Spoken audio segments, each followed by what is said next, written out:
All right, so let's see. Really not any breaking news to start today. I mean, Justin Herbert's out for the year with his finger injury. If you guys have not heard, Justin Herbert is officially out for the year, done for the year with the Los Angeles Chargers. 5-8 record, kind of bad if you're asking me, especially what expectations were this year. He's done for the year. Duke quarterback Riley Leonard transfers to Notre Dame. If you guys do not know who that is, he used to play for Fairhope. He's a local guy down here. He obviously is playing for Notre Dame next year. So congratulations to Riley Leonard. Chargers, you got to figure it out what you're going to do the rest of the year. If you're going to win these next 4 games and go 9-8 and hopefully make the wild card, then that's what you got to do. However, I don't see that happening as the Chargers lose a good one for the year. Anyway, what is going on, everybody? Welcome back to another NFL reactions video. It's been a minute since I've done one of these. I don't think I've done one for the past couple of weeks or so. Been out sick for a little bit, and then, of course, I've been really busy with work. Didn't have time to get a full NFL reactions out. So, this will be a first full NFL reactions video. Let's go ahead, hop into it, as we have some crazy stuff to talk about, especially that Cowboys game against the Eagles. So, without further ado, here we go. We're hopping into some NFL week number 14, I believe, reactions. Alright, so the first game, of course, the Thursday night game, as always, it's the Patriots taking on the Pittsburgh Steelers. And Bailey Zappi actually played pretty good. He was 19 of 28, 240, 3 touchdowns, and 1 interception. Zeke had 68 yards on the ground. Juju had 4 receptions for 90 yards. Ezekiel Elliott also caught a passing touchdown. And then Hunter Henry also caught 2 touchdowns. Taking a look at the defensive side of things for the Patriots, they had 1.5 sacks, I believe, on the day. And then, of course, they also had an interception on the day as well. And then, of course, Chad Ryland was responsible for the game-winning field goal, I guess you would say, with the 3 points as well. So, Patriots, not bad, and they come back to win this game. And you got to wonder what the Steelers' strategy is going to be for the rest of the year, especially with the way they look today, or on Thursday. Mitch Trubisky wasn't bad either. He was 22 of 35, 190 yards, 1 touchdown, 1 pick. Mitch Trubisky also rushed for a touchdown and was the leading rusher as well. Najee struggling on the ground, and then receiving, Deontay Johnson caught a touchdown as well. Take a look at the defense. 1, 2, about 3 sacks on the day, and then, of course, 1 interception as well on the day as well. So no kicking points as well. However, Pittsburgh, you got to figure it out, especially with Mike Tomlin. But good win for the Patriots. However, they are eliminated from postseason contention. Let's move on. Moving on, you got the Jets destroying the Houston Texans. Never thought I'd say that, by the way. The Zach Wilson New York Jets, by the way, winning this game 30-6. CJ Stroud struggled, and he went down with an injury. Yes, we all know that. However, he still struggled. He was 10 of 23, 91 yards and 0 touchdowns. Devin Singletary had the 1 rushing touchdown of the day. There's really not a whole lot to highlight. I mean, the defense got 1 sack as well. That's all I could see there. And then Jonathan Greenland also had 1 sack on the day, or 2 sacks for the defense as well. But taking a look at the Jets side of things, Zach Wilson played out of his mind. 27 for 36, 301 yards, and 2 touchdowns as well. Did not expect that. And then Xavier Gibson had the rushing touchdown, but of course, Breece Hall led with 40 yards on the day rushing. Garrett Wilson was the leading receiver for 9 receptions, 108 yards, but Breece Hall did also catch a touchdown as well. Taking a look at the defensive side of things, they had 1, 2, 3, 4 sacks on the day. That's crazy. And then, of course, kicking had 12 points. Greg Zuerlein had 12 of those points. So, great day for the Jets to hang on to their slim playoff hopes. Moving on, you got an overtime thriller. This was a great game to watch. I watched the end of it after coming home from New Orleans. The Ravens hosting the Los Angeles Rams. The Ravens may be the most complete team in football, by the way. However, they do struggle, and obviously Matthew Stafford threw for 3 touchdowns, 294 yards. He was 23 of 41. He didn't play terrible. And rushing-wise, Kareem Williams looked really good on the ground. He was 25 carries of 114 yards. Where did this guy come from? And then, of course, Cooper Kupp had the 1 touchdown. Led the team in receiving, 8 receptions for 115 yards. And then Puka Nacua also had 5 receptions for 84 yards. But Davis Allen caught a touchdown, and Demarcus Robinson also caught a touchdown. Looking at the defensive side of things for the Los Angeles Rams, they had about one sack, I believe, and one interception by Witherspoon as well. And then kicking also had 11 points. What is up with kickers these days? However, looking over at the winning team side of things, the Baltimore Ravens, Lamar, 24 of 43 for 316 yards, 3 touchdowns, and 1 pick. Kind of struggled on the day as well. But he was the leading rusher, averaging 6.4 yards a carry and 70 yards as well. OBJ got a touchdown. Isaiah Likely and Zay Flowers all caught touchdowns. OBJ leading in receiving.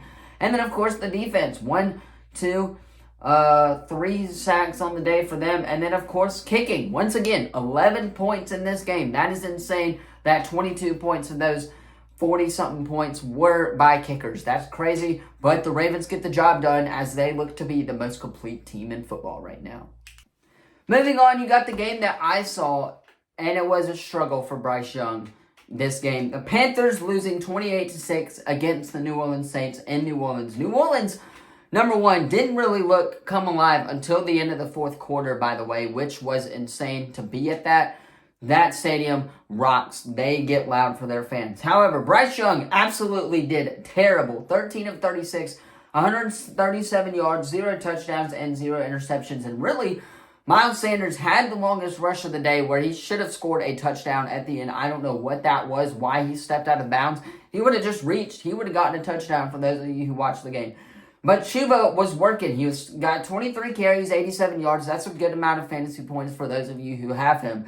Miles Sanders obviously struggled, and then Bryce Young rushed for 3 carries for 40 yards as well. He had some really good plays rushing the ball as well. So you like to see that out of Bryce Young, except his passing rate was 36%. However, Adam Thielen had 5 receptions for 74 yards. He was the leading receiver on the day. DJ Chark had 2 for 26, and then Jonathan Mingo, 2 of 22. By the way, Carolina, you got to get something done with your offensive line. Your offensive line cannot block for crap. But, however, it was the defense that mostly held in this game. Frankie Lulu had a sack as well. So, not bad. And then, of course, Derek Brown with the funny interception that it was going into halftime. Raheem Blackshear also did really, really well in kick returns. And then, of course, the 6 points came from Eddie Pinheiro. Taking a look at the Saints side of things, Derek Carr didn't really come alive until the end of the fourth quarter. I know he was playing hurt, but, however, he really didn't come alive until the fourth quarter, where it was 18 of 26, 119 yards, 2 touchdowns, and 1 interception on the day as well. Kamara scoring 1 touchdown, 12 for 56 rushing. Olave caught a touchdown, but A.T. Perry was the real MVP. He was the one who got the I guess you would say, the sort of stretch going for the New Orleans Saints with the long ball from Derek Carr. That was his only reception on the day.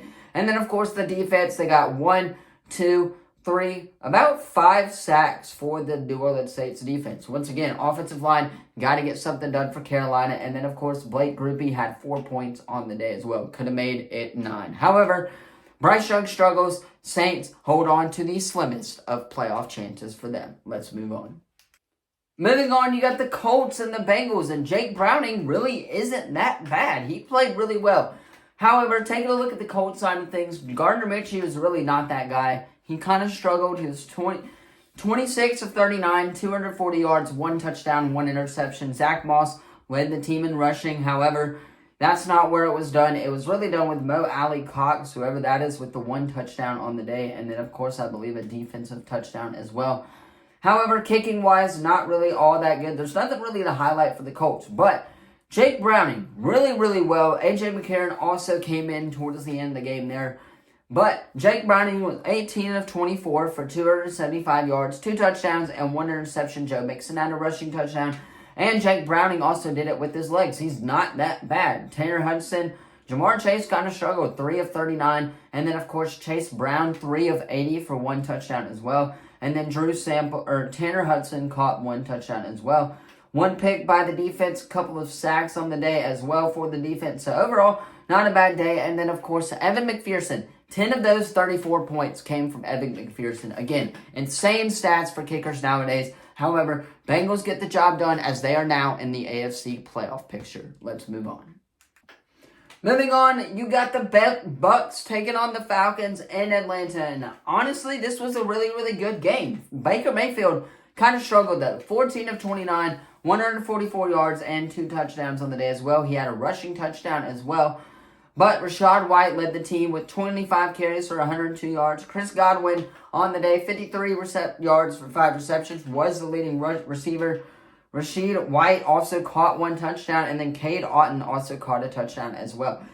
And then, of course, Cade McClung, the kicker, 10 of those points, of those 29 points, came from the kicker. Kicker's really getting it done in the MVP conversation. However, Desmond Ridder, 26 of 40, 347 yards, 1 touchdown, 1 interception. Bijan had a touchdown, and Desmond Ridder also had a rushing touchdown to go on the day as well.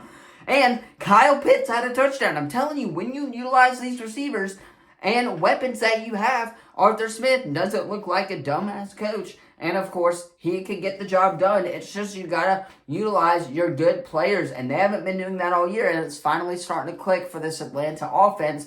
And that's now working. And hopefully they could potentially go into first place in the NFC South. So, really, really good performance for the Falcons offense. Just not enough to hold the defense for the Tampa Bay Buccaneers.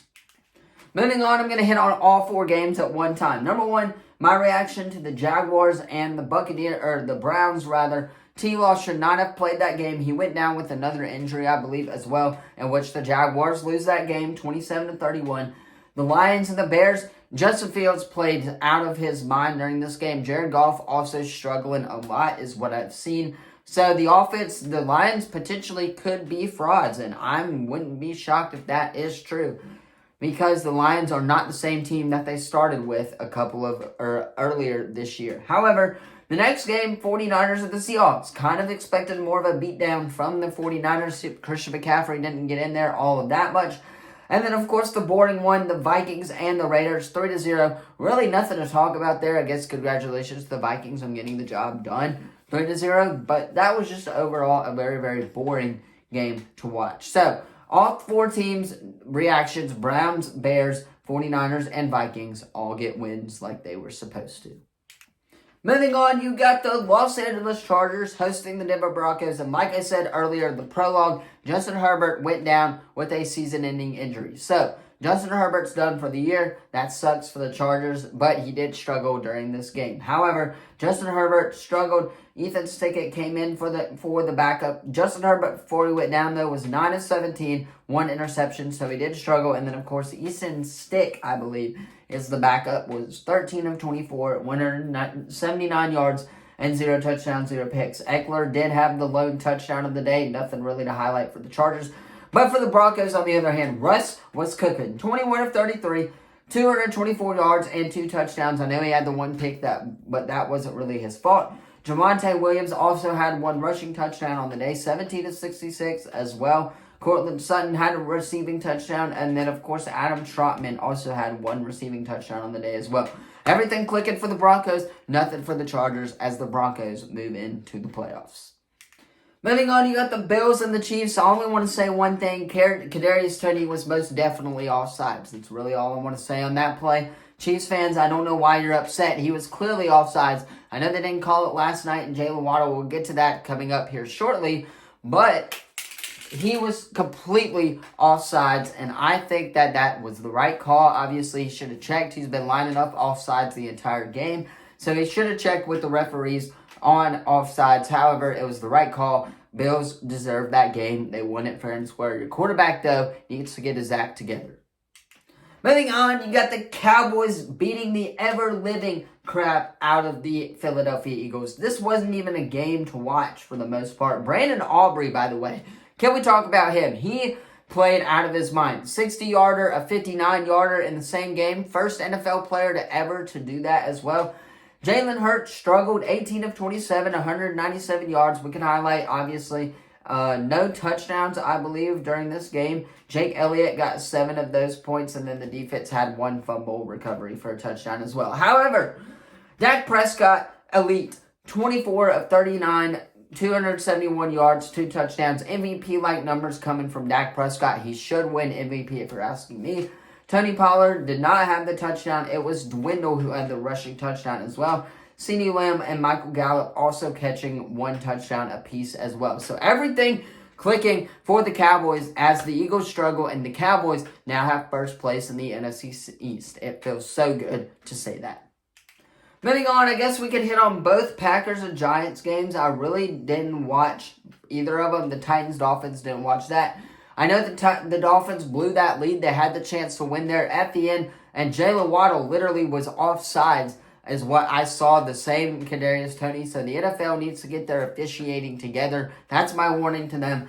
However, the Giants obviously coming back against the Packers at a really, really fascinating drive towards the end. Tommy DeVito looks to be that guy for the New York Giants. I wonder if they'll trade away Daniel Jones or something like that. However, the Giants get the win and Titans also get the win. Will Levis playing out of his mind as well. Both teams getting wins on Monday Night Football. Congratulations to you guys. Anyway, that's going to be all for today's video. Let me know what you thought of it again in the comments down below. It's going to be kind of a long one, maybe 20 minutes up there. It's going to be really long because I went off on a couple of these. However, that's where I'm going to end this. Keep this super short, sweet. Obviously, hit that like button, subscribe button so you guys stay up to date on all things sports as well as our daily videos that we try to post on this channel every single day. That being said, thank you all so much for watching and I will see you guys next time. Peace.